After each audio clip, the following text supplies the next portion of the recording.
Okay, one of the biggest problems with people, getting people to really examine the evidence in my book, is the fact that the first thing that hits them in the head is that if NASA had done this hoax, Russia, at that time we were in the height of a horrible Cold War, would have ratted them right out.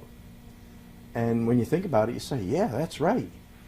Well, a little thing went on in 1972 at the very end of the last, I think it was right before they ran the final mission, Apollo 17, whereby, for some obscure reason, our greatest enemies, who had sworn to see us dead and we were thinking of nuking them, man, woman, and child all over the place, got a wheat deal from us. They were hungry.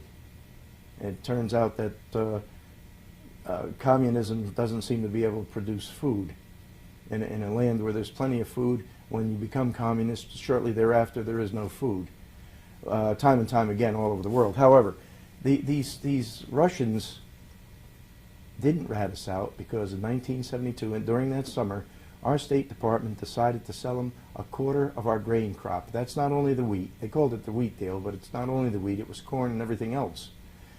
And they decided to sell them these dried goods at a rate lower than the market price before they made this decision, which meant that the instant you take a quarter of a crop away, an expected quarter of a crop away, the remaining 3/4, the price starts to shoot up like a rocket.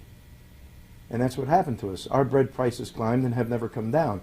I don't know if we're still sending them wheat, but I would bet my bottom dollar we still are, and I'll bet we're still sending it to them at very cheap prices.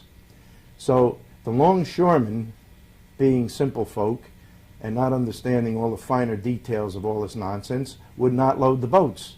They had to send the National Guard in to start loading the boats. But the wheat deal went through. They worshipped the wheat.